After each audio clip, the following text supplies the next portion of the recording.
Zahay dia tonga eto ny raha ny filohan'ny Republikan'i Madagasikara Andriamatoa Andry Nirina Rajoelina sy ny lehiben'ny gouvernemanta ny Prime Ministre Andriamatoa Ntsay Christian.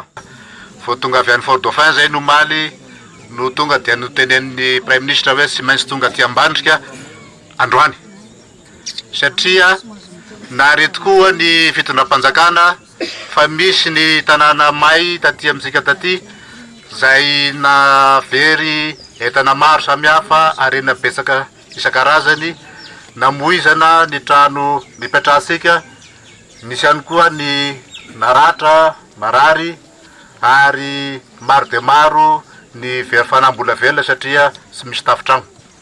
Nefa dia amintsika malagasy zany tsy misy trano zany dia zava-doza satria aiza natoriana amin'ny alina, aiza natoriany zaza amin'ny alina.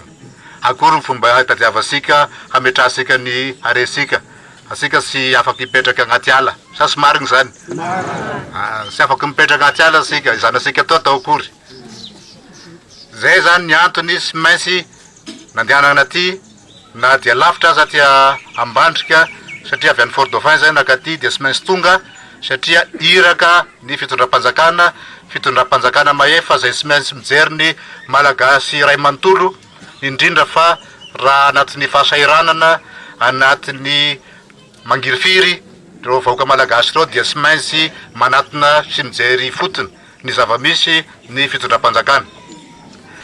Noho izay anton'izay koa dia ny fitondram-panjakana dia tonga dia avy hatrany dia natondra fanampiana vonjimaika sambony tanana fitenenana azy, ao ny vary 200 lasaka, misy voamaina 100 lasaka, misy vilia 2000, misy vilagny 200, misy kozakoza hoentinareo amin'ny tsenanareo andavanandro hozarainareo koa, ary misy ihany koa trano heva atao hoe tente zany, zay mbola sy tonga moa le tente fa mbola manaraka agny le camion izay ahafahanareo mametraka an'ireo tena voamafy, reo tena sahirana, reo tena marefo. Mampalahelo tokoa ny zava-misy tao satria amanjato ny tragno may. Ny tragno ben'ny mpanjaka koa dia rava, sy marina zany. Karaha rava tragno ben'ny mpanjaka, manjary mampalahelo zika satria tragno ben'ny mpanjaka io dia anisany mahafoko atemoro ny foko atemoro, ary mahafoko ny foko aty amin'ny tapany aty Simosinanana lehibe io.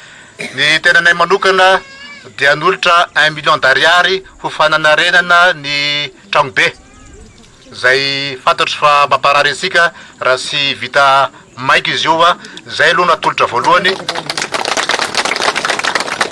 Dia rehefa tonga Antananarivo hiteny amin'ny mpiara-miasa ahafahana mijery ahoana ny avitanan'io tragno be io, dia iresaka amin'ny madame préfet zahay andefasanay ny ambony ahafahasika manarina ny tragno be eto Iva Ambandrika.